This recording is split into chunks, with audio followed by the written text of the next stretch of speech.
शर्मा जी, कहीं से कोई लीड मिली? नहीं सर, अभी तक तो कुछ नहीं। अरे यार, ये सब लोग मेरे ही सर पर बैठे। अब सुबह से डीजीपी साहब भी हर घंटे फोन कर रहे हैं। सर आप टेंशन मत लीजिए, क्रैक हो जाएगा जल्दी। सब पूरा जोर लगा रहे हैं। मुसीबत ये नहीं, मुसीबत ये है कि केस मेरे एरिया का है, इसलिए सारा प्रेशर मुझी पर है। ये आजकल के बच्चे भी ना, मैं जानता हूं आपको सुनने में अजीब लगेगा, मगर इस बच्चे पर मुझे हमदर्दी से ज्यादा गुस्सा है। और तो और लो, आ गया डीजीपी साहब का फोन फिर से। Good afternoon sir. Yes sir, I am on it sir. Photo सारे पुलिस स्टेशन भेज दिए गए। जी सर। इन्फॉर्मर ग्रुप भी एक्टिवेटेड।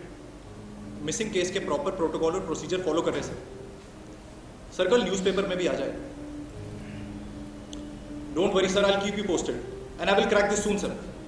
बट ऑलराइट सर, जय हिंद।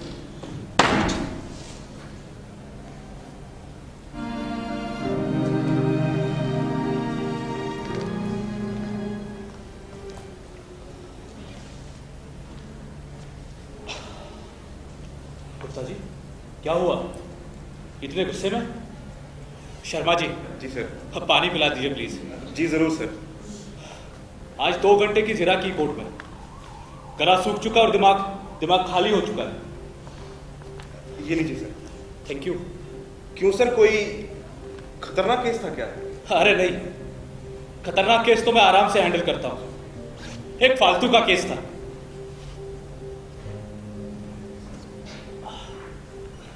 आजकल के बच्चे ना कुछ अलग ही है।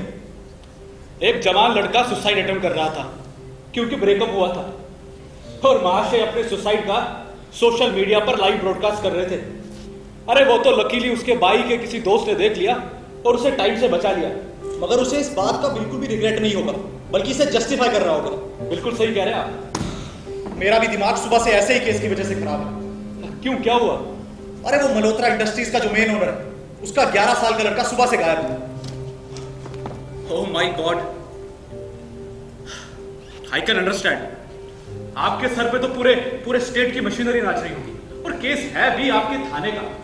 ये सब मैं हैंडल कर लूंगा। मेरा दिमाग इसलिए खराब हो रखा है कि लड़का कहीं गायब नहीं हुआ, बल्कि खुद घर छोड़कर भागा है। व्हाट? ऐसे बड़े इंडस्ट्रियलिस्ट का 11 साल का बच्चा किस वजह से घर से भाग सकता है? सर बच्चे ने नोट छोड़ा है, उसको माँ बाप ने मिलकर फटकार लगाई थी क्योंकि उसके फोन में कुछ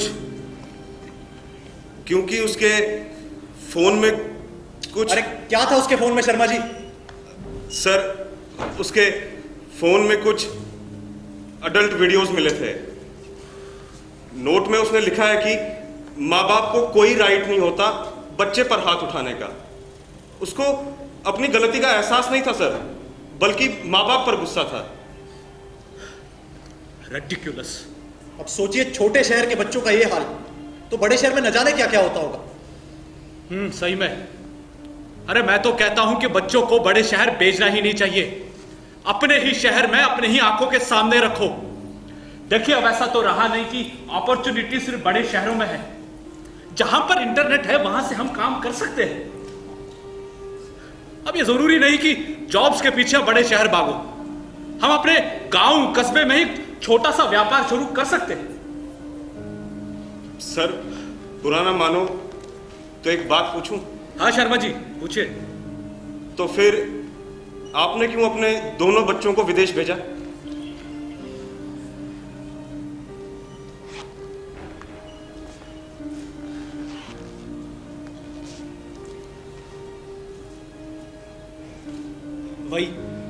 वही तो पछता रहा हूं। मस्ती मारी गई थी मेरी शर्मा जी।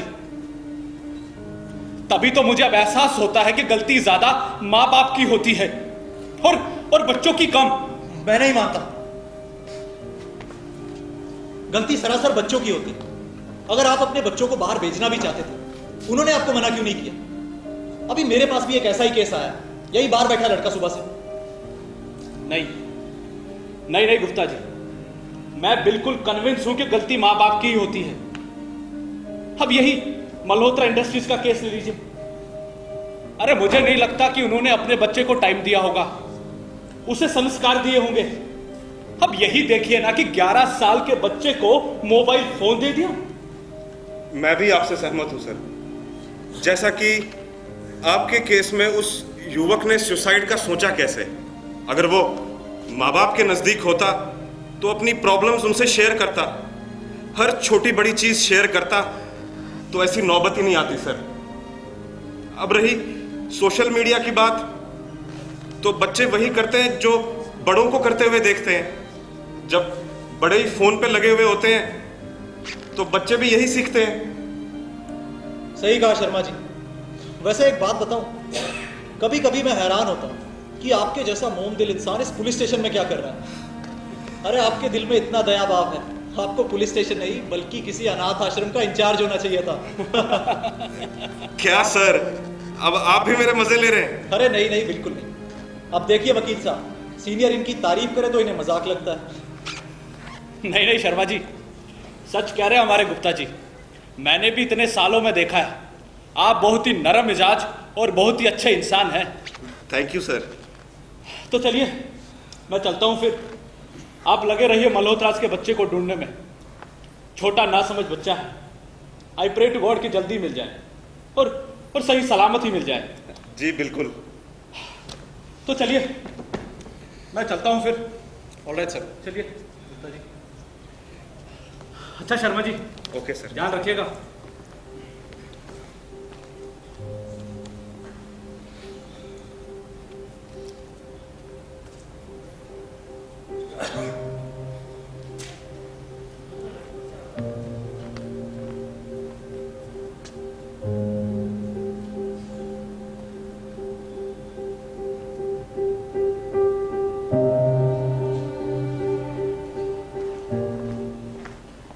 सर बुला लूं क्या उसे? सर काफी देर से वेट कर रहा है।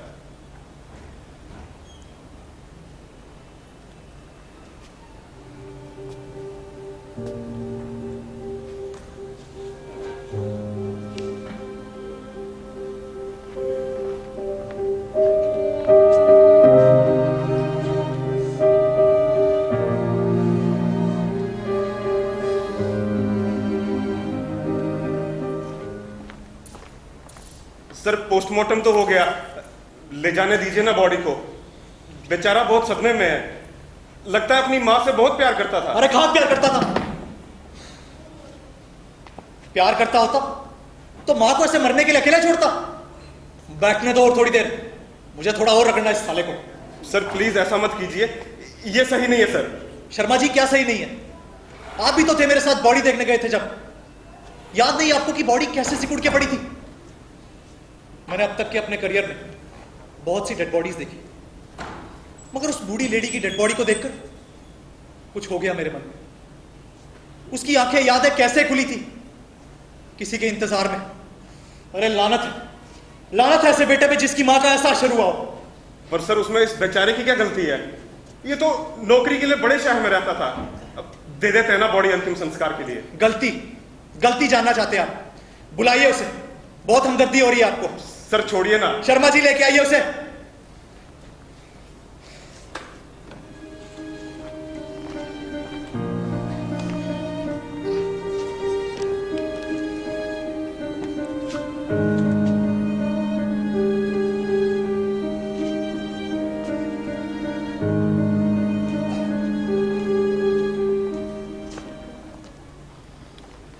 हाँ तो बरखुरदार, क्या नाम है? विनोद कुमार। पिता का नाम? ब्रजेश कुमार। माँ का नाम? शांता देवी। पता? सर आप ये सब क्यों पूछ रहे हैं मुझसे? मैं ये सारी डिटेल्स आपके 2 ऑफिसर्स को पहले ही दे चुका हूँ, एक नहीं बल्कि 2 बार। और फिर से ये सब कुछ लिख के एक एप्लीकेशन पे भी दे चुका हूँ, जो कि आपके टेबल पर पड़ी है। सर प्लीज एनओसी दे दीजिए और मुझे बॉडी ले जाने दीजिए। तुम मुझे मत सिखाओ क्या करना है क्या नहीं। मैं जो पूछ रहा हूं उसका जवाब दो।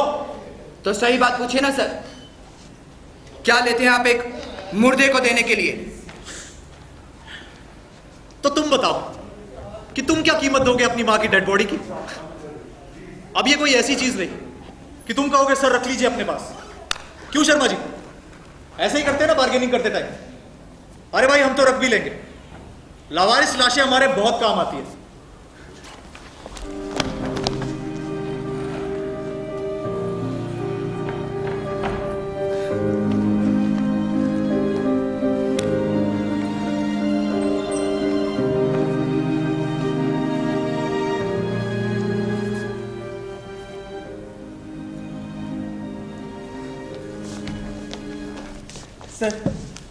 सर मैं आपके आगे हाथ जोड़ता हूँ सर, मुझ पर रहम कीजिए सर मुझ पर रहम कीजिए सर, मुझ पर रहम कीजिए सर मुझ पर रहम कीजिए, मैं आपके आगे हाथ जोड़ता हूँ सर, मुझ पर रहम कीजिए।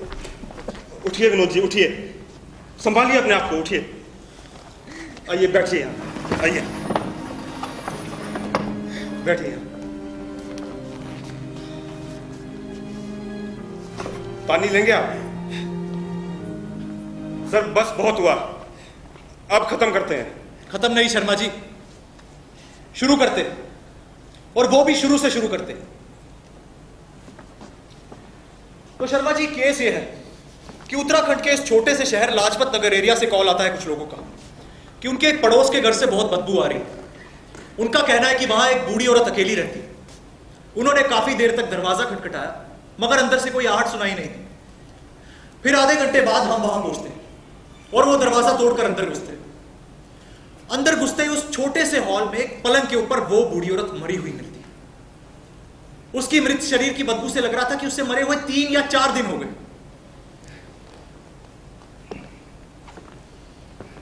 क्यों हीरो, मजा आ रहा है स्टोरी में? तो आगे सुनो। चारों तरफ नजर घुमाने पर मुझे उस हॉल में एक पलंग, एक मटके और एक तस्वीर के अलावा कुछ दिखा नहीं। लेकिन जानते हो वो तस्वीर किसकी थी? वो तस्वीर तुम्हारी थी, माय डियर फ्रेंड, तुम्हारी। मुझे तो साफ लगा था कि शायद चोरी और मर्डर का केस होगा। चोरों ने सब साफ किया होगा और गला घोटकर मार दिया होगा बेचारी। लेकिन फिर मैं अंदर वाले कमरे में गया। वो एक आलीशान कमरा था।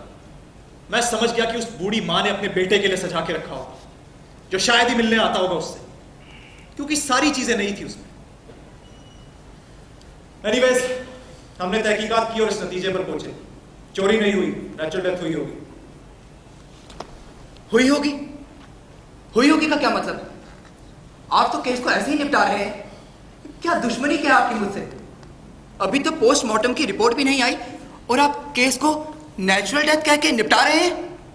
विनोद जी, नेचुरल डेथ ही है। आप साहब से बहस मत कीजिए। हमने जिंदगी गुजार दी पुलिस की नौकरी में, इतना तजुर्बा तो है। पर सर, आपसे मैं ये पूछना चाहता हूं कि आप इसको क्यों परेशान कर रहे हैं? इसकी क्या गलती है? देखिए शर्मा जी, अगर मर्डर होता है तो हम खूनी को ढूंढते, अगर सुसाइड होती है तो हम ढूंढते किसी ने मजबूर तो नहीं किया। अब इसके केस में ये है तो एक नेचुरल डेथ, मगर इसकी भी एक वजह है, और वो वजह है निग्लेक्ट। वो वजह है उस बूढ़ी औरत के इकलौते बेटे की अपनी मां का अनादर, अपेक्षा और बेपरवाही करना। क्यों शर्मा जी, सही कहा ना मैंने? मैं जानता हूं यह सब गलत है और कानून के दायरे में नहीं आता, लेकिन हां, सामाजिक और इंसानियत असूलों के दायरे में बिल्कुल आता है। मैं तो ये विनोद को उसी वक्त छोड़ दूंगा जब यह मान लेगा कि गलती इसकी है, और जब तक नहीं मानेगा मैं इसे रगड़ता रहूंगा। वाह वाह, क्योंकि आपके लिए ये एक मामूली सा केस है, इसीलिए आप अपना टाइम इसकी इन्वेस्टिगेशन में डालना नहीं चाहते, इसीलिए आप मुझे फंसाना चाहते हैं। माना ना माना तो दूर की बात है, मैं तो अब आपसे इस बारे में बात भी नहीं करूंगा। मैं आप पर केस कर दूंगा। अब मेरा वकील आपसे बात करेगा। मैं जा रहा हूं।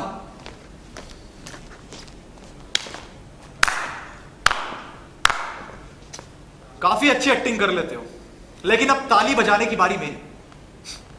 वैसे तुमने सही कहा, कानूनी तौर पर मैं शायद तुम्हारा कुछ ना बिगाड़ सकता, लेकिन तुम्हारी मां की बॉडी को किसी ना किसी तरीके से यहां पर अटका कर रख सकता हूं। अब देखते हैं तुम्हें अपनी ईगो ज्यादा प्यारी है कि जॉब। सर, जॉब कहां से आ गया? तो आपको क्या लगा मां? अरे भाई, इसको मां के अंतिम संस्कार की नहीं, वापस जॉब पर जाने की जल्दी है।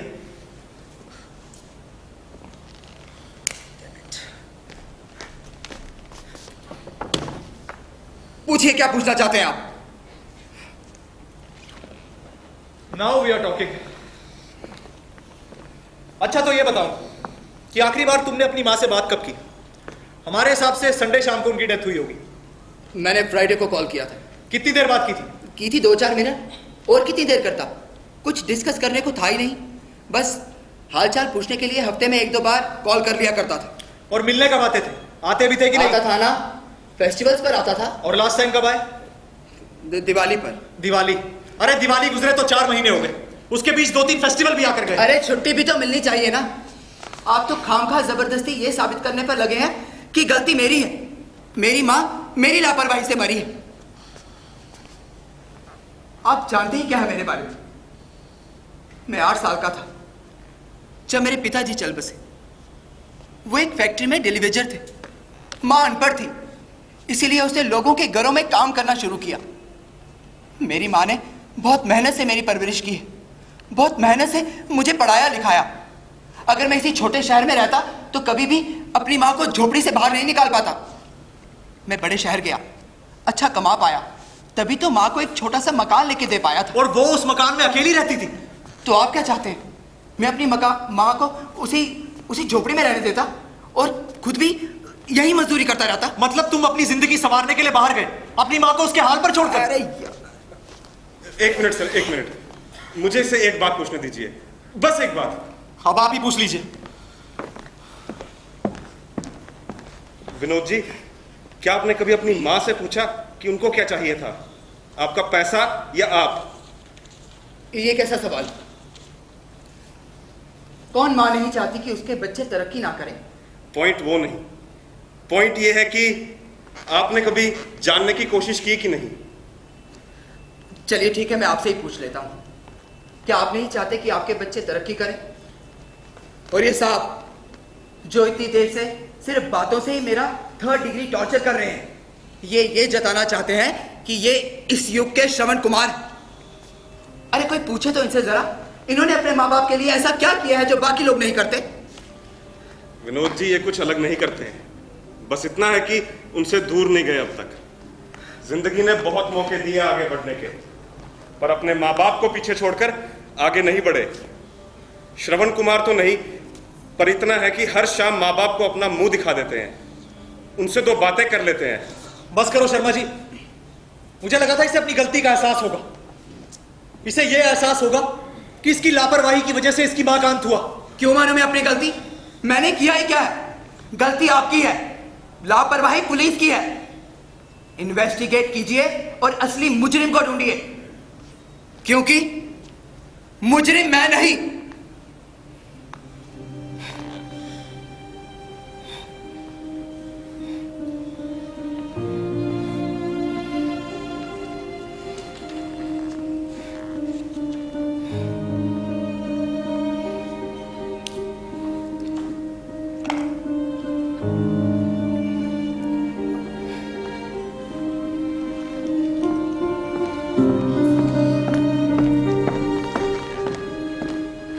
शर्मा जी। जी सर। जाने दीजिए इसे। ठीक है सर। और इसकी माँ की डेड बॉडी भी दे दीजिए। ठीक है सर। एम्बुलेंस वगैरह भी लगे तो इंतजाम करवा दीजिए। Okay sir.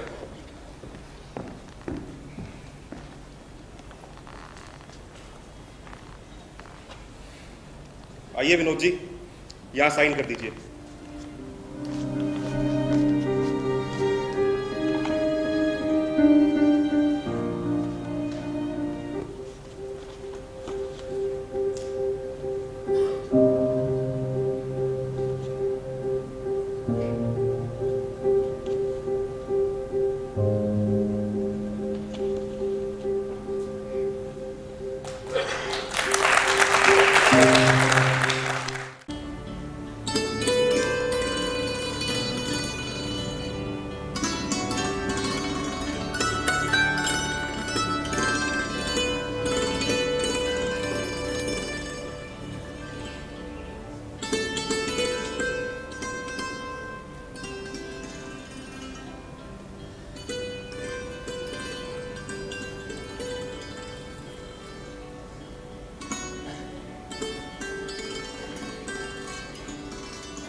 संगीता, संगीता, देखना दरवाजे पे कौन है।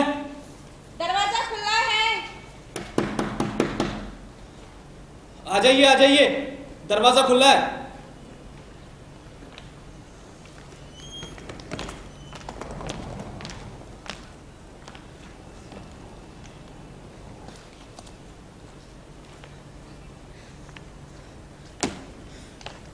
पापा, उन्नति, पापा, उन्नति, उन्नति, उन्नति बेटा, तुम ऐसे अचानक, क्या हुआ? सब ठीक तो है ना? कैसी बात कर रहे हैं पापा? मैं कैसे रह पाती? पहले आप बताइए कि आप कैसे हैं अब? कैसे है अब? अरे मैं तो ठीक ही हूँ। भगवान करे आप हमेशा ठीक रहे। ये बताओ कि तुम अकेली आई हो क्या? अरे तुमने बताया क्यों नहीं?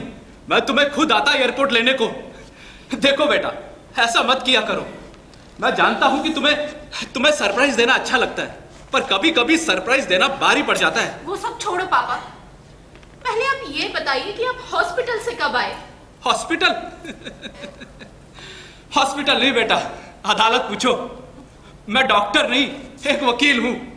हाँ, वेरी फनी। पापा, आप मेरी बात अवॉइड क्यों कर रहे हो?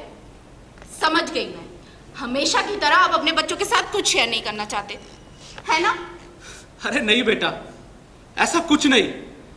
मुझे तो सच में समझ नहीं आ रहा कि तुम मेरी सेहत को लेकर इतनी चिंता में क्यों हो, और ऐसे अचानक बिना बताए इंडिया कैसे आ गई? ओ पापा प्लीज, आपने मेरी शादी अमेरिका में कर दी, तो अब इसका क्या मतलब है? अब क्या हर बार घर आने से पहले मुझे परमिशन लेनी पड़ेगी? वो सब छोड़ो पापा, आई एम सो हैप्पी कि आप बिल्कुल अच्छे लग रहे हैं। पर माँ तो कुछ ज्यादा ही परेशान हो गई थी। माँ? चलो छोड़ो, अब मैं आ गई हूं ना, अब टेंशन वाली कोई बात नहीं है। माँ? क्या बताया माँ ने तुम्हें?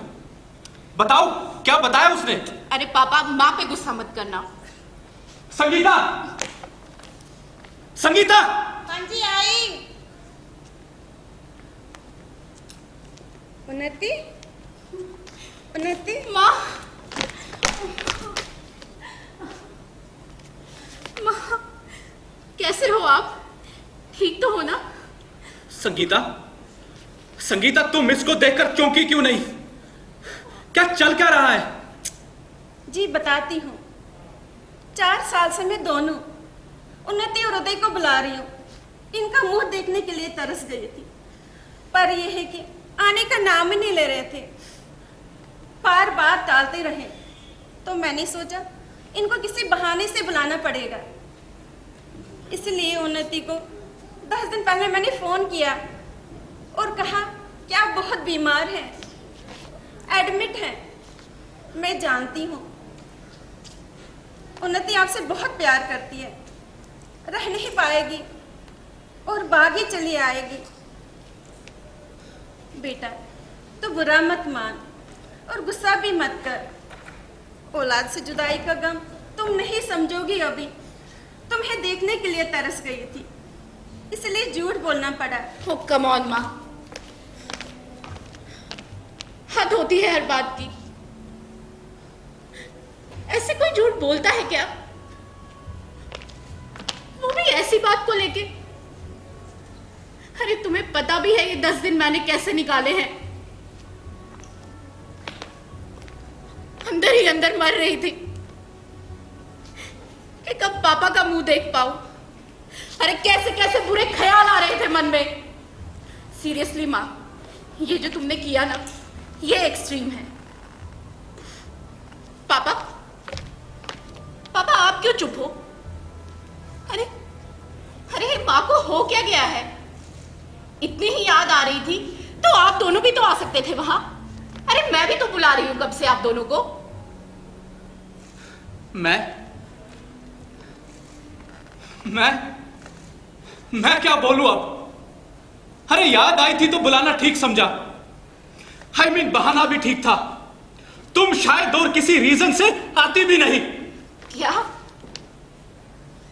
ये आप बोल रहे हैं पापा? अरे ये हो क्या गया है आप दोनों को?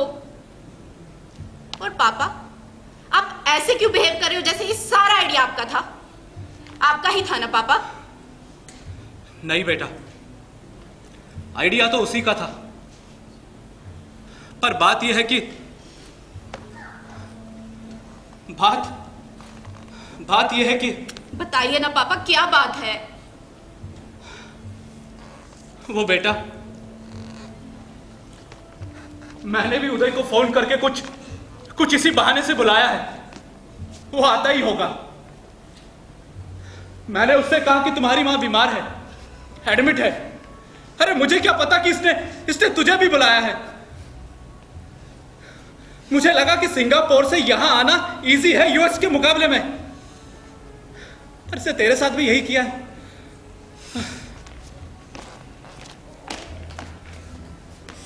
ओह गॉड,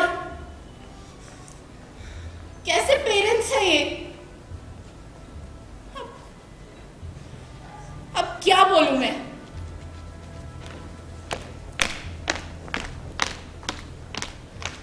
मुझे यूएस भेजने का आइडिया किसका था?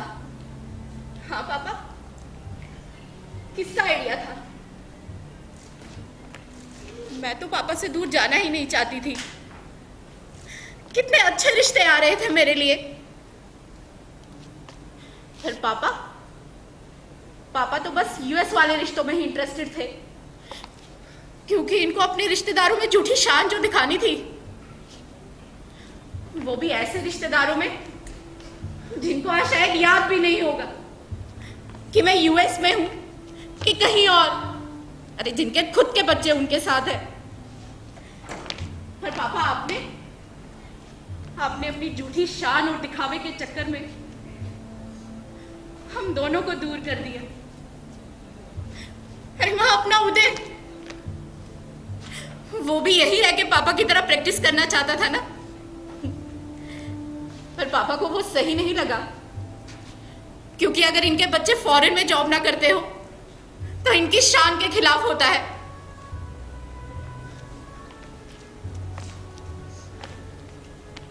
तब नहीं सोचा पापा आपने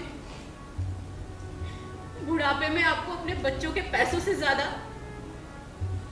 उनके टाइम की जरूरत होगी, और अपनी झूठी शान से ज्यादा उनके साथ की जरूरत होगी।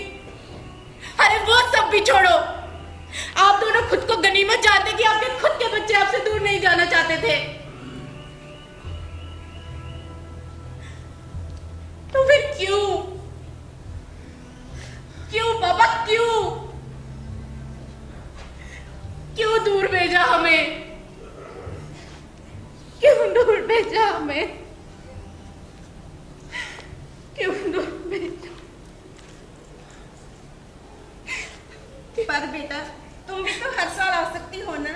नहीं आ सकते माँ, नहीं आ सकते। ये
मुझे सुनना है आपसे। आपको क्या लगता है?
माँ, माँ, I missed you so much. चलो, इन सब में एक बात तो अच्छी होगी कि मैं उदय से मिल पाऊंगी। वैसे तो जब उसे पता चलेगा ना आप दोनों ने क्या किया है, खूब खबर लेगा आप दोनों की। पर मैं संभाल लूंगी। चलो, मैं एक काम करती हूँ, मैं उदय को फोन करके पूछती हूँ कि वो कहाँ पहुंचा। देखते हैं कहाँ पहुंचा।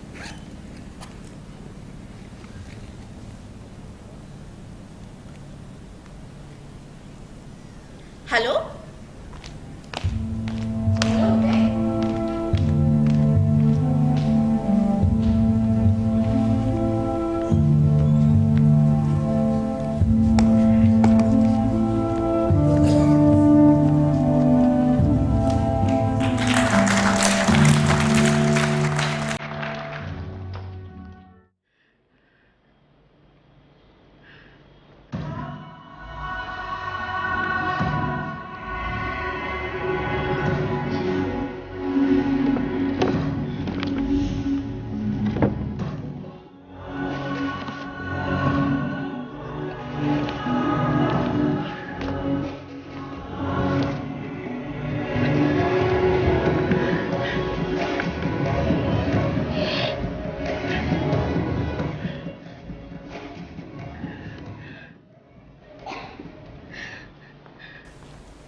माँ,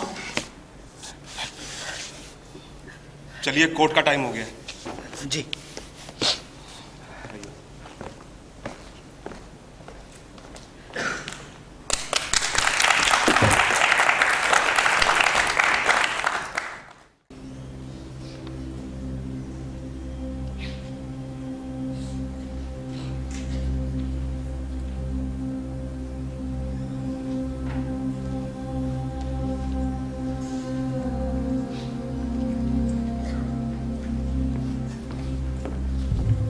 good morning sir.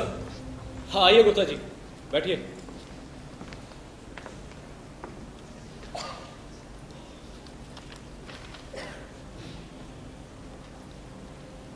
Gupta ji, क्या करते हो यार? कैसे कैसे पंगे खड़े करते हो?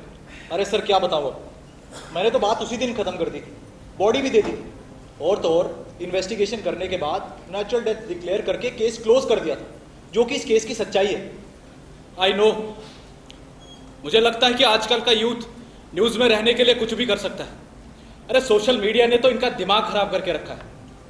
इन्हें लगता है कुछ भी अनाप शनाप हरकत करेंगे, वायरल न्यूज़ बन जाएगी और फेमस हो जाएंगे। बिल्कुल सर, मगर ये नहीं जानते कि इस 10 सेकंड के फेम के चक्कर में ये क्या क्या खो बैठते। लो सर, आ गए हमारे हीरो। अब इनकी आत्मा जाग गई है।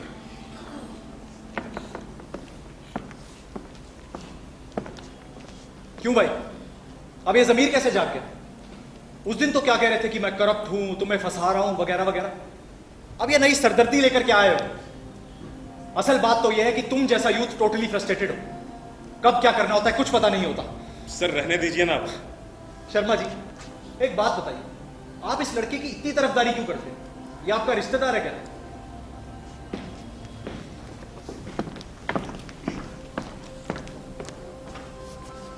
Good morning sir. Good morning Vinay ji, बैठ।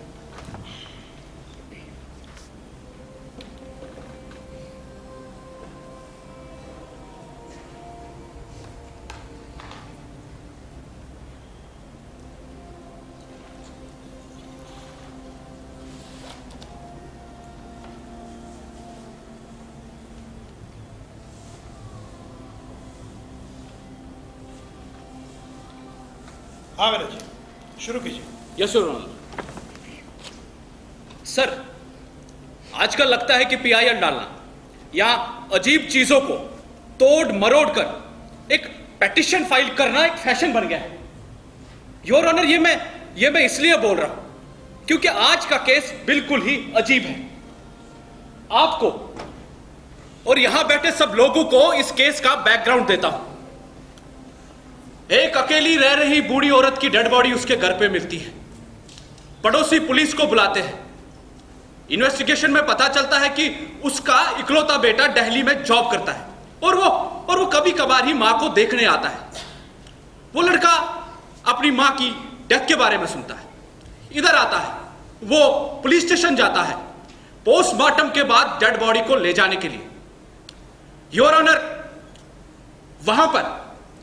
वहां पर इंस्पेक्टर गुप्ता उस लड़के को आईना दिखाने की कोशिश करते हैं, उसे यह एहसास दिलाने के लिए कि उसको अपनी मां को ऐसे अकेले नहीं छोड़ना चाहिए था। पर वो लड़का अपनी गलती नहीं मानता है। इन्वेस्टिगेशन में कंफर्म हो जाता है कि एक नेचुरल डेथ थी और पुलिस इसमें सारे प्रोसीजर्स फॉलो करती है और एक क्लोजर रिपोर्ट भी फाइल करती है। पर यहां पर ट्विस्ट आता है। वो लड़का कुछ महीनों के बाद एक पेटिशन फाइल करता है कि उसकी मां की मौत का जिम्मेदार वो खुद है और उसे सजा मिलनी चाहिए। योर ऑनर, उसकी आत्मा अचानक जाग गई है और वो प्रायश्चित करना चाहता है, पर कानून सजा पाकर। योर ऑनर, वो कहता है कि अगर कोई आत्महत्या करता है और आत्महत्या के लिए उकसाने में अगर किसी का हाथ होता है तो उसे सजा मिलती है, तो उसे क्यों ना मिले? उसे ऐसा लगता है कि उसकी लापरवाही की वजह से उसकी मां का ऐसा अंत हुआ है। माय लॉर्ड, अब आप ही बताइए, अगर किसी को अपने कर्म पर पछतावा हो तो उसे मंदिर जाना चाहिए कि अदालत में आकर हम सबका टाइम वेस्ट करना चाहिए? इसलिए सर, मेरी तो आपसे इल्तिजा है कि इस पेटिशन को तुरंत रिजेक्ट कर दे बिना कोई दलील सुने, क्योंकि इससे और टाइम वेस्ट होगा। That's all your honour. Vinay ji, petition को एक्सेप्ट करना है रिजेक्ट, वो आप मुझ पे छोड़ दीजिए। फाइल मैंने भी पढ़ी, इनफैक्ट मुझे केस काफ़ी इंटरेस्टिंग लगा। खैर, उस पर हम आते हैं। मैं पहले पेटिशनर विनोद कुमार से कुछ पूछना चाहता हूँ। हाँ तो मिस्टर विनोद कुमार, जैसा कि मैंने कहा कि मैंने फाइल पढ़ी है, तो क्या आप कोर्ट को बताएंगे आपको क्यों लगता है कि आपको पेटिशन सुननी चाहिए आपको कोर्ट?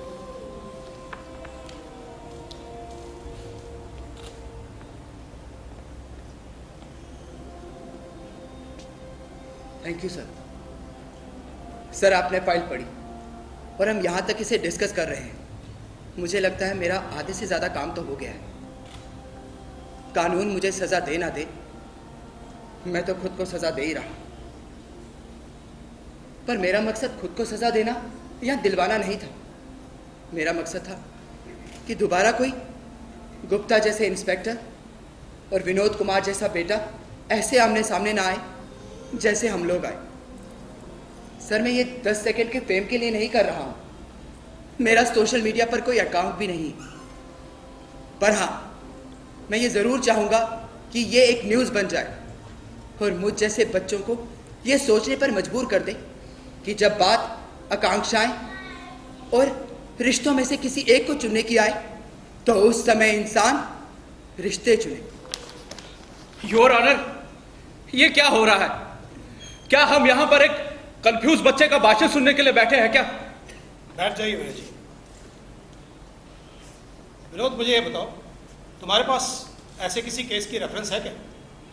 योर ऑनर, फिर से बीच में बोलने के लिए माफी चाहता हूं, पर सबसे पहली बात ये लीगली पॉसिबल ही नहीं है। इंडियन लॉ में ऐसा कोई प्रोविजन ही नहीं है। अरे, इसने अपनी पेटिशन में जिन सेक्शंस का हवाला दिया है, योर ऑनर, वो तो इस केस से बिल्कुल भी मेल नहीं खाते हैं। विनोद को बोलने दीजिए। सर, कुछ साल पहले एक लड़के ने मुंबई हाई कोर्ट में अपील दायर की थी कि उसकी इंजीनियरिंग की डिग्री रद्द कर दी जाए। उसका कहना था कि वो फर्स्ट ईयर में एक पेपर में फेल हो गया था। फिर उस पेपर को पास कराने के लिए उसने एक एजेंट की मदद ली और 20,000 रुपये देके वो सब्जेक्ट पास कराया। बाकी की डिग्री उसने पूरी ईमानदारी से पास की, पर उसे हमेशा इस बात का गिल्ट रहा कि उसने एक पेपर में फ्रॉड किया है। इंजीनियरिंग खत्म होने के बाद भी उसका गिल्ट बढ़ता गया। उसने मुंबई यूनिवर्सिटी से अपील दायर की कि उसकी डिग्री को रद्द कर दिया जाए, लेकिन यूनिवर्सिटी ने मना कर दिया और उसे साइकोलॉजिस्ट की हेल्प लेने की सलाह दी। पर उस लड़के ने हार नहीं मानी सर। उसने मुंबई हाई कोर्ट में अपील दायर की। सर, इसके आगे की जानकारी नहीं है मेरे पास। योर ऑनर, ये क्या बोल रहा है? इस केस का रिलेवेंस ही नहीं है सर। हम यहां पर कन्फेशन रूम खोल के बैठे हैं क्या? ये हो क्या रहा है? योर ऑनर, आप इसे सुन भी क्यों रहे हैं? आप सही बोल रहे हैं विनोद जी। कानून की नज़र में ये सब बेईमानी है, और अगर समाज और इंसानियत की नज़र से देखें तो ये केस स्टडी है। बदलते समय के साथ समाज, परिवार और रिश्तों के ढांचे कैसे बदल रहे हैं, इसका अध्ययन किया जा सकता है। ऐसे बदलते रिश्ते कैसे किसी को कश्मकश में डाल सकते हैं, वो देख सकते हैं। और ऐसे कश्मकश से बाहर कैसे निकला जाए, उसका हल ढूंढ सकते हैं। आपका क्या विचार है? सर, आपने बहुत बड़ी बात कर दी। सर, मैं आपको अपना आदर्श मानता हूं।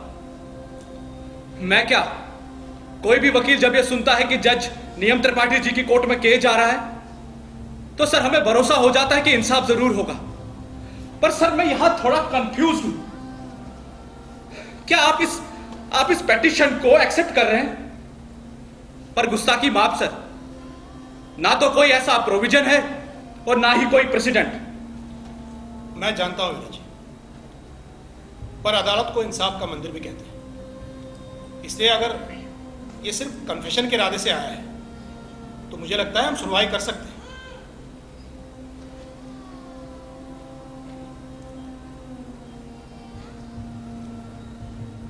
आपका क्या विचार? सर, आपने बहुत बड़ी बात करी। मैं आपकी बहुत इज्जत करता हूं सर। ठीक है सर, वैसा ही करते।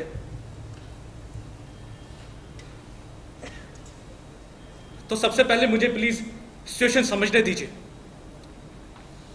या ऐसा कहिए कि समझाने दीजिए यहां जो बैठे हैं उनके लिए। नॉर्मली एक पब्लिक प्रोसिक्यूटर पुलिस की चार्जशीट के तहत मुजरिम को सजा दिलाने की कोशिश करता है, पर यहां पर मुझे मुजरिम को बचाना है, उसे मुजरिम साबित नहीं होने देना है। इंटरेस्टिंग। एग्जैक्टली, इसीलिए ये बच्चा स्पेशल है और इसीलिए हमें इसे समय देना चाहिए। तो एक काम करते हैं, लीगली तो हम ये केस एक्सेप्ट नहीं कर सकते, खासकर इस कुर्सी पर बैठकर तो बिल्कुल नहीं। पर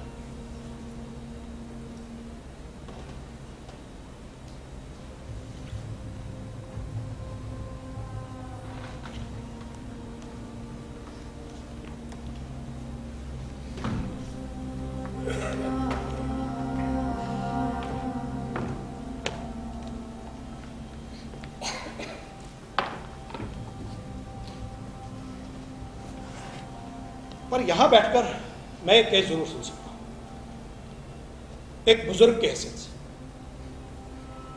ताकि यहां बैठे सब लोग निसंकोच होकर अपने अपने विचार रख सकें। जैसे वो टीवी पे आता है ना, वो क्या कहते हैं उसे, सर आपकी अदालत। हाँ वैसे। तो चूंकि मैं यहां पर एक जज की हैसियत से नहीं बैठूंगा, तो मैं विनय जी आपको मजबूर नहीं करूंगा। आप चाहें तो केस को आगे बढ़ाते हैं, नहीं तो चलते हैं सब। नहीं सर, मैंने तो पहले ही बोल दिया, मैं तैयार हूं सर। तो चलिए शुरू करते हैं। पर सर क्या मैं जान सकता हूं कि विनोद कुमार की तरफ से केस कौन लड़ेगा? सर मैं खुद लड़ूंगा, मैंने एप्लीकेशन भी दी थी फाइल में सर।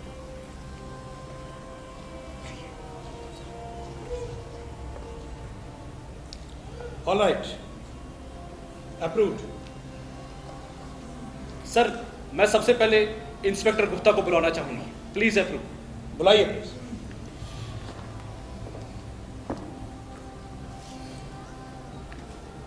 हाँ तो गुप्ता जी, ये बताइए कि इन्वेस्टिगेशन और चार्जशीट के हिसाब से क्या रीजन है डेथ का? सर पोस्टमार्टम का रिपोर्ट बहुत क्लियर था। इनकी माताजी का कमजोरी के कारण बीपी ड्रॉप हुआ, जिसकी वजह से वो बेहोश हो गई। क्योंकि वो अकेली रहती थी और उन्हें टाइम पर मेडिकल हेल्प नहीं मिली, वो चल बसी सर। क्या आपको लगता है कि विनोद कुमार इसका जिम्मेदार है किसी भी एंगल से? जी नहीं सर, वो बिल्कुल भी जिम्मेदार नहीं, क्योंकि वो उस टाइम दिल्ली में था और इसे इस बात का बिल्कुल भी अंदाजा नहीं था कि ऐसा कुछ हो सकता।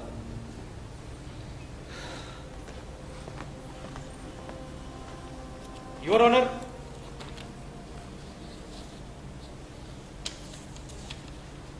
योर ऑनर, ये रही पोस्टमार्टम की रिपोर्ट। इसमें वही लिखा है जो अभी इंस्पेक्टर गुप्ता ने कहा।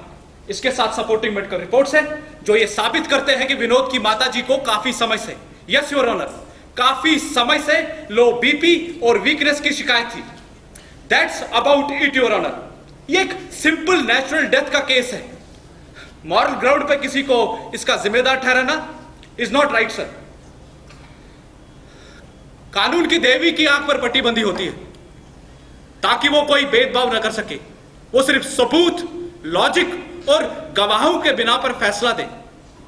अदालत की मर्यादा भी यही है, चाहे वो असली अदालत हो या ऐसी कोई। विनय जी, ऐसे डायलॉग मत मारिए जिससे मुझे लगने लगे कि मैं कुछ गलत कर रहा हूं। खैर मैं विनोद से पूछना चाहता हूं कि वो गुप्ता जी से कुछ पूछना चाहता है। Yes your honour. Your witness please.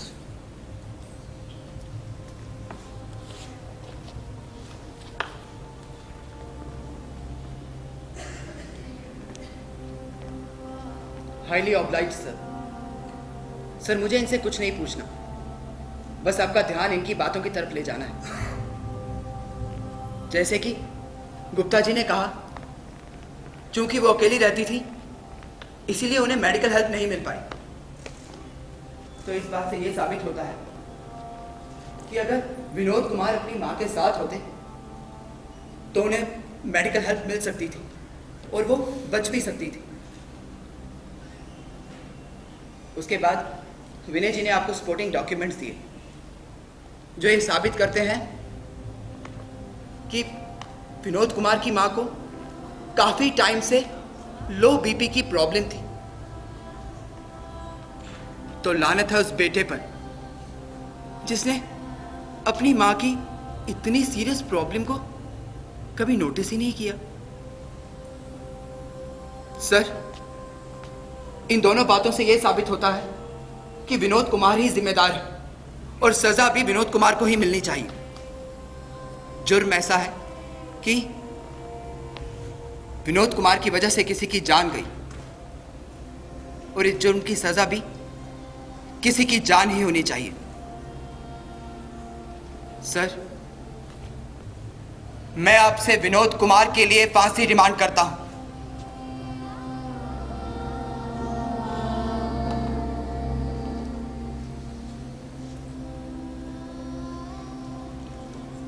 आप जानते हैं आप अपने लिए ही फांसी डिमांड कर रहे हैं। जी सर। सर मैंने आपसे कहा ना कि एक कंफ्यूज लड़का है बस। फांसी तो ऐसे बोल रहा है कि जैसे जैसे घूमने जाना हो। अरे भाई, पछतावा है और मरने का मन कर रहा है तो जाके किसी नदी में कूदकर अपनी जान दे दो। हम सबकी जान क्यों खा रहे हो?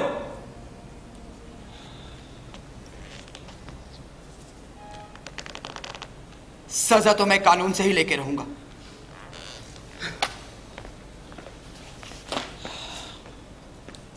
अच्छा, कोई विटनेस भी है या सिर्फ इमोशनल डायलॉग बाजी है दोनों तरफ से?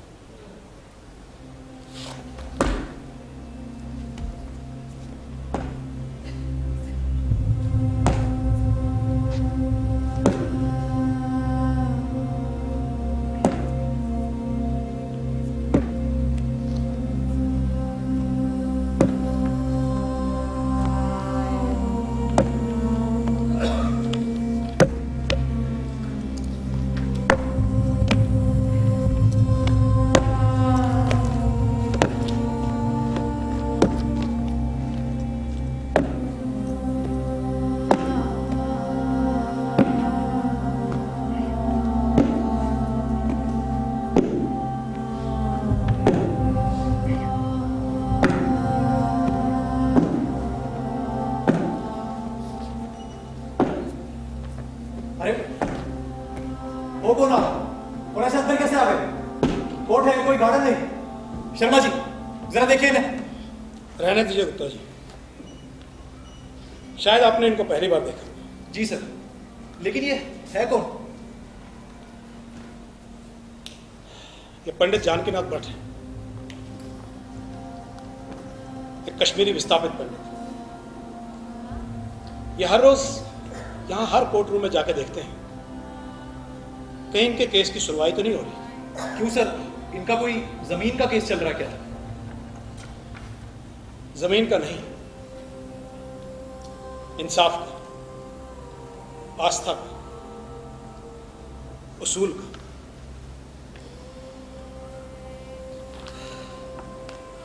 ये 1990 में घर से बेघर हुए आतंकवाद की वजह से। फिर बड़ी मुश्किलों में जम्मू आके अपने बच्चों को पढ़ाया लिखाया, लेकिन नौकरी और पेट पालने के लिए इनके और इनके जैसे बहुत सारे लोगों को जम्मू छोड़ के बहुत शहरों जाना पड़ा और ये अकेले पड़ गए और एक ही उम्मीद में जीने लगे कि एक दिन ये अपने वतन कश्मीर वापस जाएंगे। इनको लगता है कि इन कश्मीरी पंडितों को सब भूल चुके हैं। इनके देश की मिट्टी, इनके देशवासी, इनके देश का संविधान और कानून। इसलिए हर रोज हर कोर्ट रूम में जाके देखते हैं कहीं कश्मीरी पंडितों के केस की सुनवाई तो नहीं हो रही। इनका एक बेटा यहां नौकरी करता है, उसी के पास रहते हैं।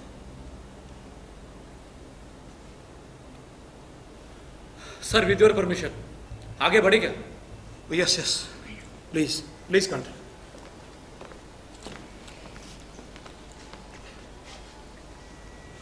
Your honour. Sir, Vinay ji कुछ कहें उससे पहले मैं कुछ कहना चाहता हूं। हाँ शर्मा जी, आप भी बोलिए। Thank you sir. सर, मैं वैसे तो सीनियर्स के सामने ज़्यादा मुंह नहीं खोलता, पर हिम्मत जुटाकर कुछ कहना चाह रहा हूं। सर, मैं कभी भी किसी भी तरीके से बच्चों को दोषी नहीं मानता, इसलिए मेरी नज़र में विनोद भी दोषी नहीं है। मैंने गुप्ता जी को भी उस दिन काफ़ी रोका। सर, अच्छे या बुरे माँ बाप होते हैं, बच्चे नहीं। बच्चों को जो भी सिखाएंगे बचपन में या जैसे भी संस्कार देंगे वो वैसे ही बनेंगे।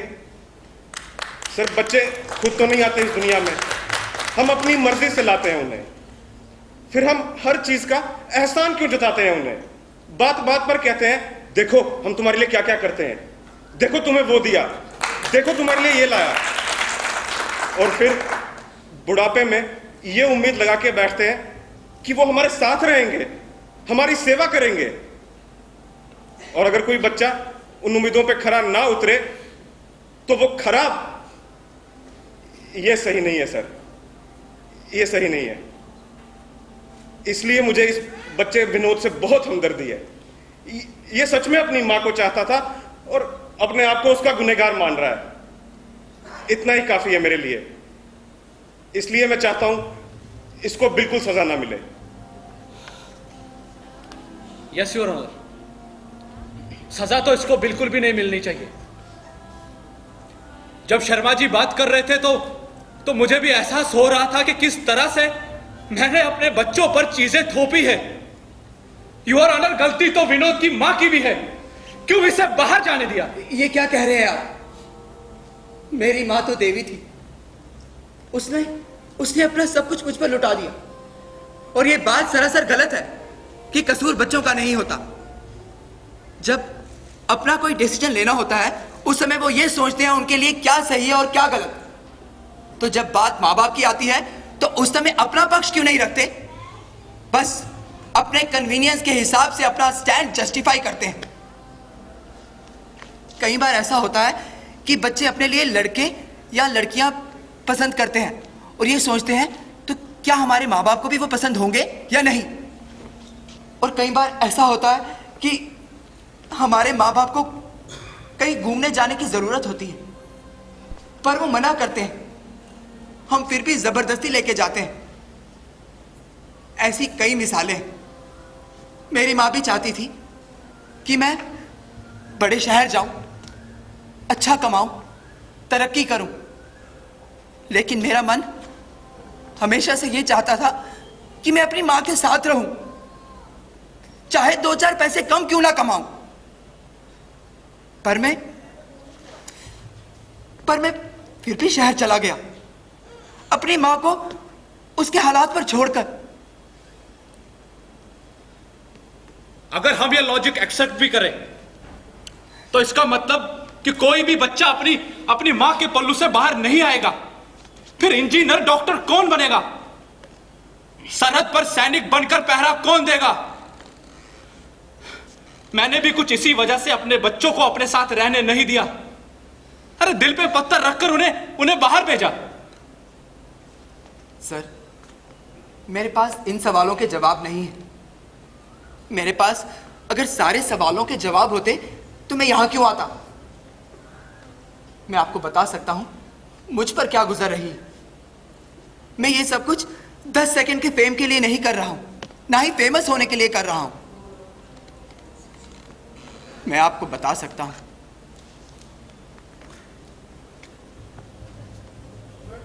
मां के अंतिम संस्कार के बाद मैं सीधा घर गया।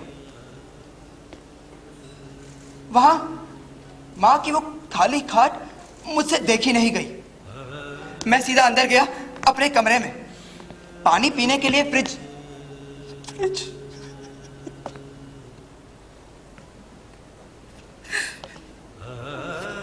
वो फ्रिज भी उसने मेरे लिए वहां रखा था। खुद तो बेचारी मटके का पानी पीती थी।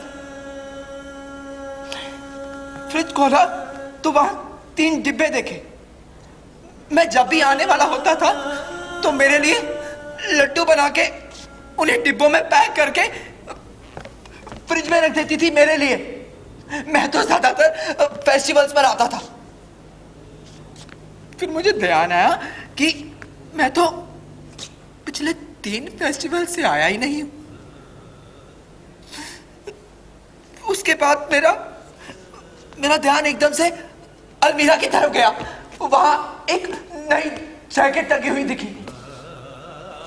मैंने मां को कुछ पैसे नई साड़ियों के लिए दिए थे और उसने उन पैसों से मेरे लिए वो जैकेट ली थी। मैं वो जैकेट हाथ में लेके पूरी रात रोता रहा।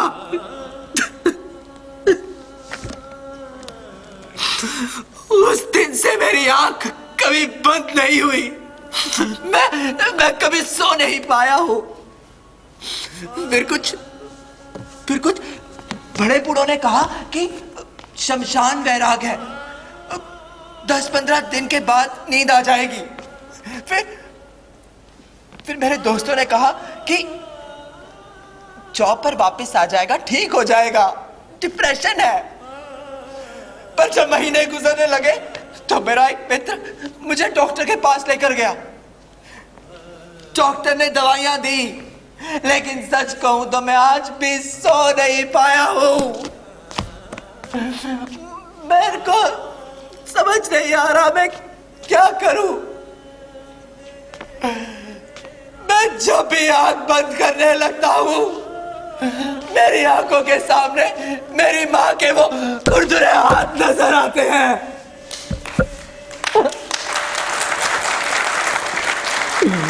बूढ़े लेकिन पत्थर की तरह सख्त,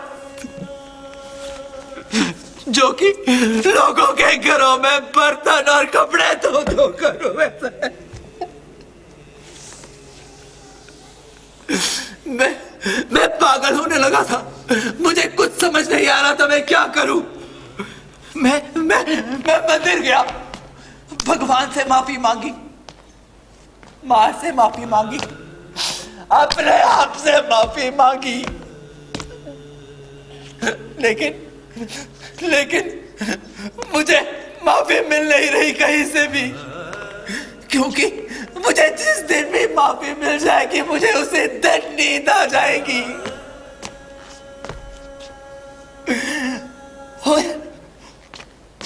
और आप सब कह रहे हैं मुजरिम मैं नहीं मुजरिम मैं ही हूं मुजरिम। अपनी मां का मुजरिम मैं ही हूं मुजरिम। मैं ही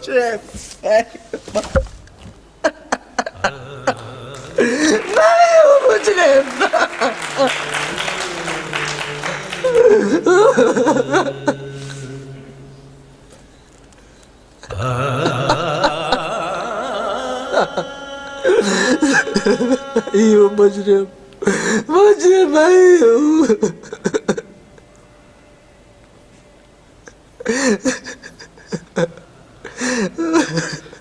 योर ऑनर, मुझे लगता है कि कुछ और कहने सुनने को है नहीं। अब आप ही बताइए कि आपका निर्णय क्या है?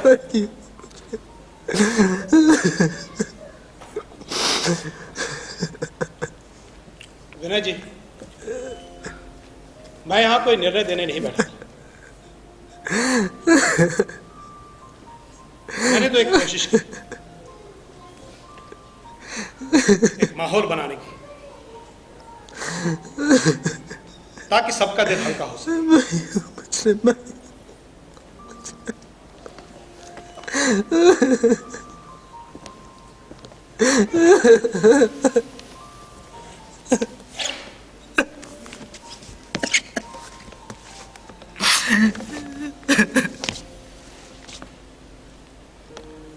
बेटा विनोद, तुम्हारा प्रायश्चित ही तुम्हारी सजा है। और तुम्हारे अगर कुछ पाप थे भी तो वो तुम्हारे आंसुओं में धुल गए। रहा सवाल सही या गलत का, तो वह कई चीजों पर निर्भर करता है। अगर छोटे गांवों और शहरों में पेट पालने के साधन ही नहीं तो लोग अपने बच्चों को बाहर भेजेंगे। मुझे लगता है कि अगर माँ बाप अपने छोटे गांवों और शहरों में अपने बच्चों का अच्छा भविष्य देख पाए तो वो उनको बाहर भेजेंगे ही, बल्कि बच्चे भी बाहर नहीं जाएंगे। हाँ, पर यह इस पर निर्भर करता है कि हम अच्छा भविष्य कहते किसे, बड़े फ्लैट और बड़ी गाड़ी को, या फिर हम कितने सुखी और स्वस्थ हैं।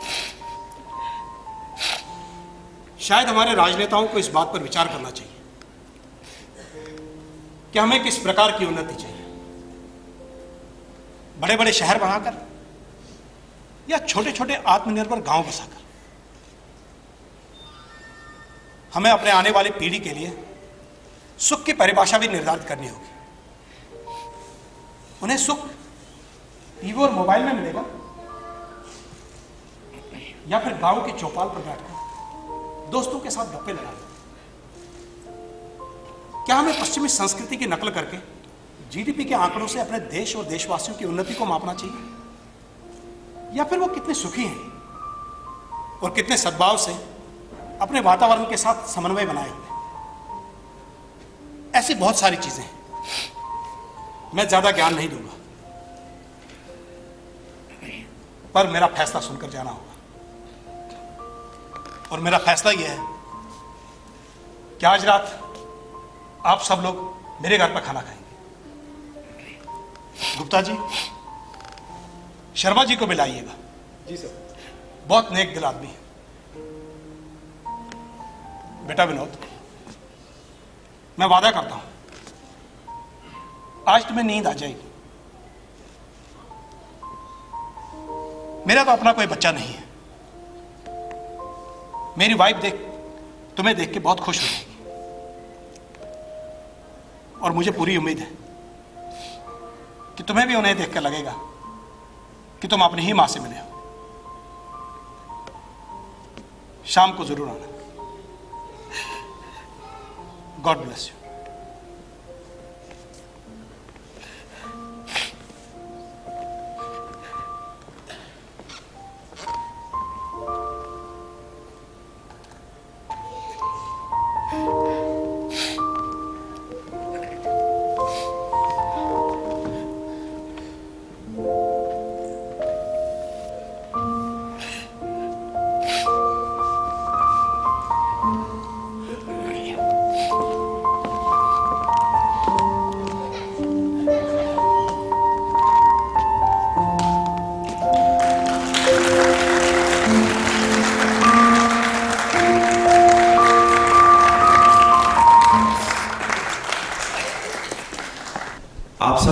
सबसे पहले मैं आप सबका धन्यवाद करना चाहूँगा। इस कोविड के माहौल में भी आप सब लोग आए और ऐसे ही प्यार बनाए रहे आगे के प्लेस के लिए भी, खाली आज नहीं हर दिन प्ले है।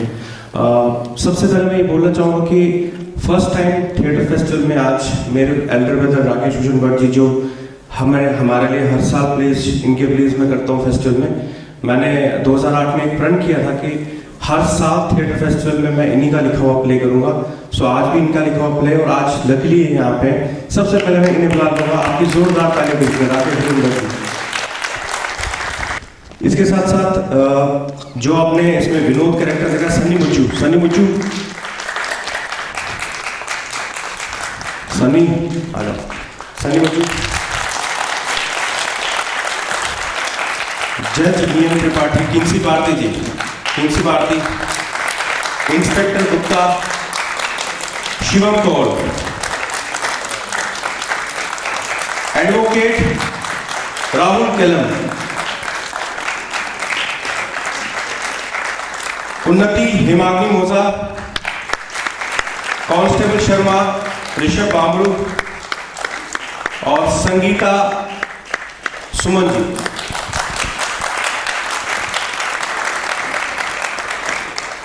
इसमें आपने एक ओल्ड कैरेक्टर देखा जो बीच में एंट्री जिन्होंने दी थी, डॉक्टर रमेश निराज जी। जोरदार तालियां कश्मीरी पंडित doctor Ramesh eras.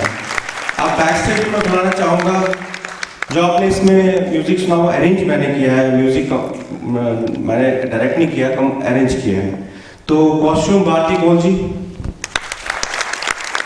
Makeup Sunny Munju, again sound Lokesh ji, thank you so much, thank you भैया।